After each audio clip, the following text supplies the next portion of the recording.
Il advint cette fois-là qu'en bord de Loire du côté de Nevers, sur la rive gauche, celle qui conduit au bec d'Allier, une charmante jeune fille vaquait à son ouvrage, vint à passer un marinier à pied qui, revenant de Nantes, s'en retournait à Roanne pour un nouveau voyage à bord d'une salambarde. Victor, car tel était son prénom, avait pour sobriquet Jeune Coq. Il l'avait hérité de ses compagnons toujours prompts à dépeindre les travers des uns et des autres. Annette n'était pas fille comme les autres. Son père, Claude, était un homme redoutable, mauvais coucheur et d'humeur versatile. Partout à la ronde on craignait les colères de ce personnage lugubre sur lequel circulaient bien des légendes. Sa mère était vieille, si bien que des voisins, la médisance coutumière, se demandaient par quel miracle cette femme avait pu donner naissance à une telle beauté. Cependant, la réputation des parents d'Annette était telle que nul ne s'aventurait à venir et élucider ce mystère.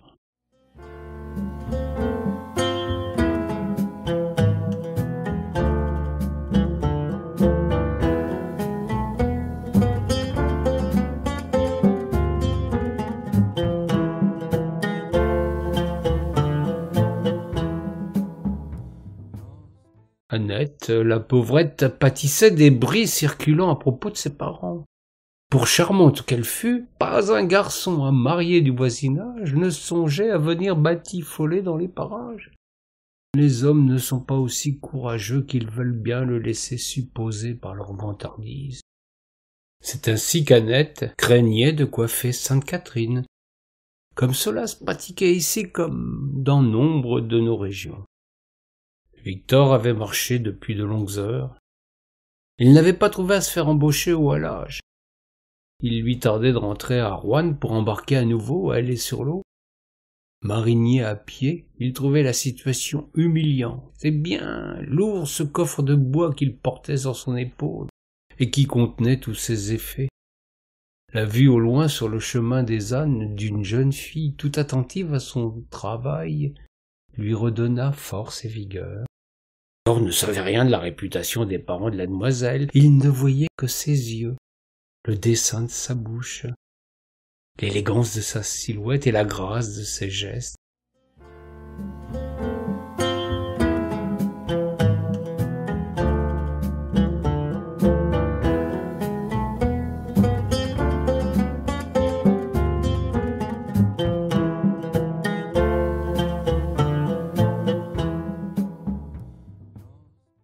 Il eut envie d'entamer la conversation avec cet inconnu. Le jeune coq avait trouvé une belle poulette qui lui faisait rougir la crête. Ses compagnons mariniers n'eussent pas manqué de se moquer de lui s'ils avaient été présents. Le destin, fort heureusement, l'avait laissé seul sur son chemin. Sans les niaiseries de ses camarades, il put se montrer à son avantage et attirer l'attention de la brodeuse. De fil en aiguille, évoquant tour à tour le temps qu'il faisait, la beauté de la rivière, les difficultés de la navigation depuis l'arrivée récente du chemin de fer, les nouvelles de la capitale et d'autres sornettes encore, la conversation prit des tournures plus intimes. Annette posa son ouvrage, Victor son lourd coffre. Elle lui proposa de s'asseoir à côté d'elle. Ils échangèrent leurs prénoms. Ils se plurent sans se connaître pourtant. C'est ce qu'on désigne mystérieusement par le terme coup de foudre.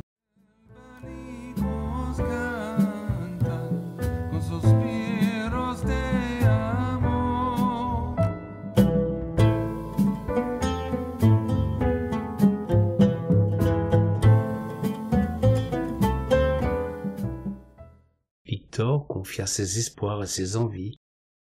Annette ses rêves et son désir de partir, loin de là, en bord de mer, et même s'il était possible au milieu de l'eau. Victor sentait la fin prochaine de la marine de Loire.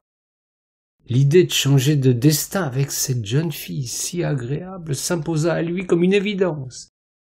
Fini son sobriquet ridicule, abandonnez ce métier qui vous transforme en vagabond la moitié du temps. oublier peut-être sa misère et cette vie monotone. Annette voyait en ce garçon l'occasion de rompre le cordon, de partir loin de ses vieux parents qui n'avaient jamais montré beaucoup de tendresse à son égard.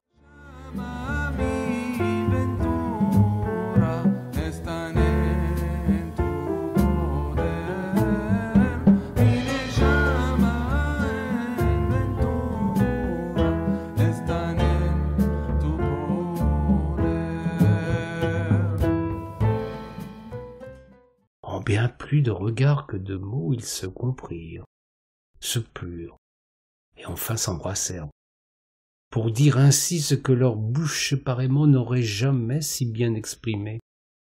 Ce fut un moment merveilleux, une fusion immédiate qui bouleverse l'existence, donne des ailes et repeint le monde en rose quand on en est l'acteur. Il est clair qu'une passion folle couvrait en ces instants. Tous deux avaient d'ailleurs compris l'évidence. Jean n'était pas inquiet, personne ne l'attendait du côté de Roanne. Le garçon était orphelin. Son père boulanger s'était trouvé le nez dans la farine et sa mère avait préféré la compagnie d'un joli berger. Il n'avait ni bien ni attache. Libre comme l'air, il pouvait suivre la nouvelle voie que semblait lui indiquer sa destinée.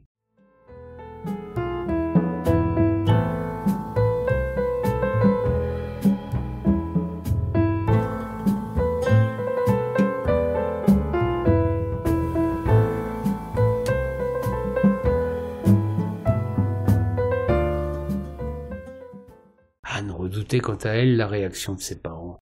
Comment allait-il recevoir ce garçon qui allait sur les chemins? Elle avait déjà entendu son père qui pensait pique-pendre des mariniers. Ces gars qui passaient leur temps à traîner sur les routes. Pour lui, ce n'était plus une profession d'avenir. On parlait partout de ce train qui allait mettre au rencard ces satanés lascars. Alors qu'ils en étaient là de leurs interrogations, et que leur bouche continuait à se mêler avec ferveur.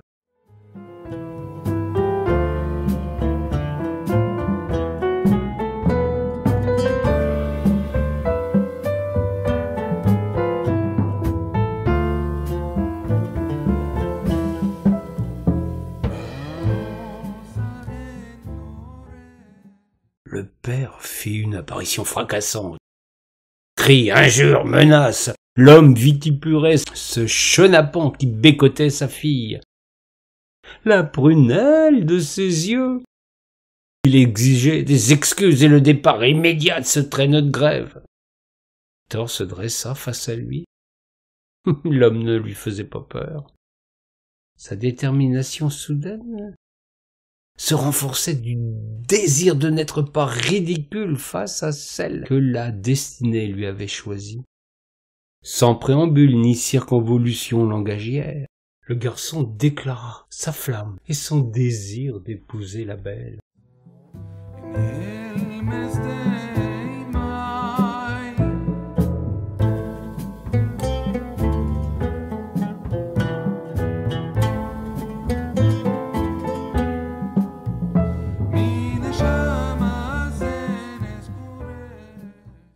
Annette était tout aussi interloquée que ravie. Le père fut brisé dans son élan belliqueux. Il se radoucit quelque peu, cogitant sans doute une parade à ce coup inattendu. Bien vite il reprit ses esprits et déclara à ce garçon éhonté qu'il lui fallait d'abord remplir une épreuve pour démontrer à sa fille ses vertus. La demande, pour surprenante qu'elle fût, n'en parut pas désarçonner le tout récent cavalier de la belle.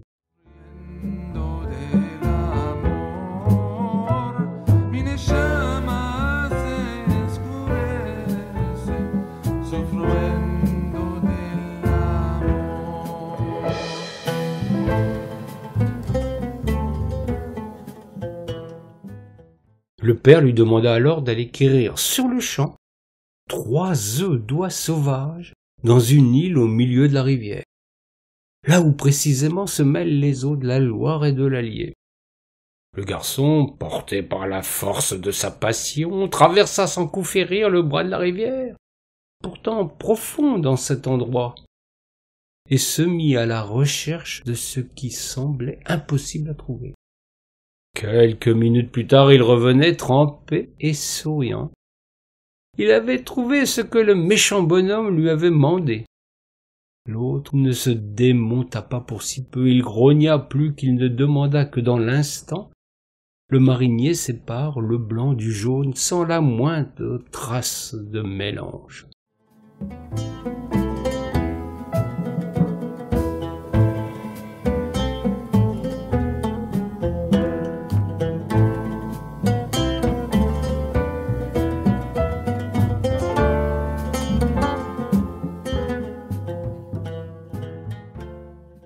Il lui tendit deux saladiers qui justement étaient là et ne demandaient qu'à servir de réceptacle. Victor était adroit. Il avait si souvent aidé son père dans le fournil. Il s'appliqua grandement à cette tâche délicate, craignant que les œufs ne fussent pas de première fraîcheur, ou bien pire encore. Le miracle eut lieu, et jamais on n'avait vu des œufs aussi frais que cela.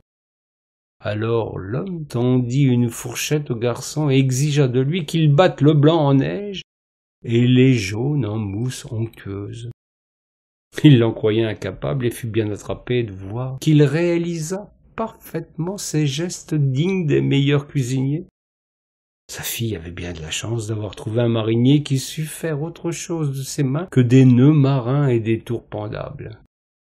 Mais le Claude n'en voulait pas s'avouer vaincu. Il était maraîcher. Il savait les légumes de saison. Il demanda à son postulant de gendre d'aller quérir les oignons sauvages afin de lui préparer une omelette onctueuse.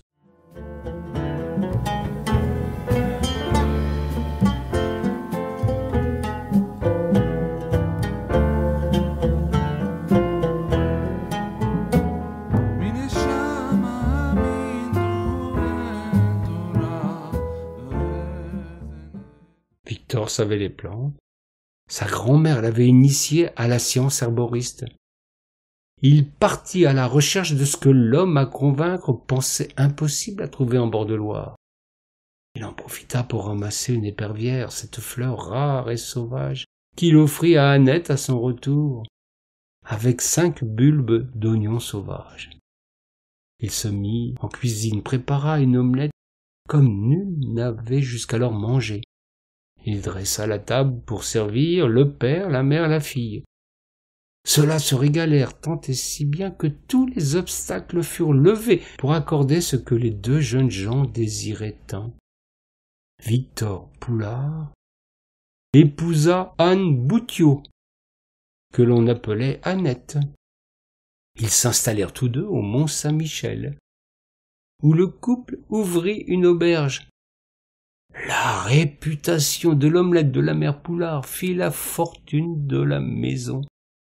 Qu'importe si c'est Victor qui en fut le créateur. On ne fait pas d'omelette sans casser quelques œufs. Et pour épouser une belle oie blanche, un marinier était prêt à tous les prodiges et à accepter bien des concessions à la vérité.